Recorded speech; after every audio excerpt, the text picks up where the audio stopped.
gustong iparating sa mga nakaupang hinalin tulad sa lasing. Dahil simoy ng hangin, halos wala pa rin nagbago. Nakala ang kaban ng bayan pinagkait sa mga tao na kailangan ng mga nasalanta at mahihirap. Di nila madama dahil sa politiko kurap na nagbubulag-bulagan na silaw sa kayawanan. Hindi kayang gampanan ang tungkulin pinangakuan na paunlad din ang mga kanyang nasasakupan. Iligtas sa gutom ang mga batang nasa lansangan na kailangan ng lakas sa kanyang panibagong bukas. Nagbabaka sakaling siya ang tagapagligtas sa mundo na kay lupit kung saan tayo nakatayo. Umbis na natili sa bayan na pilitan lumayo dahil di nila makanap paliwanag ng pag-asa. Walang takot na lumis ang kanya sa mga kapayapaan, merong pagbabago, nandyan ang taas para sa lahat.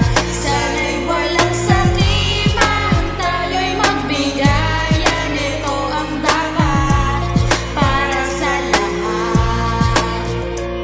Kapayapaan ang pangarap ko sa mundong ito, kasi yun lang ang paraan para hindi nagumulo sa ating bayan. Bakit hindi tayo magbigayan para sa ganang umusbong ang kaligayahan? Huwag nating hahayaang magwagi ang kaguluhan upang malampasan ang hagupit ng kalikasan. Nararanasan na kahit sino sa mundo walang magandang dulot sa kapwa. Kung sakit kayo, kaya habang nakatayo huwag mong isiping huli na. Muling ibangon ang sarili, simulang mag-umpisa, lahat mag-aisa nang walang buot sa dibdib. Ibahagi ang pagmamahal sa ating daigdig, dahil pagsama-sama sigurado ang tagumpay. Mga pagsubok sa ating buhay kaya nating sumabay, basta't huwag kakalimutan lahat tayo ay mayroong makapangyarihan sa lahat. Kung may kapayapaan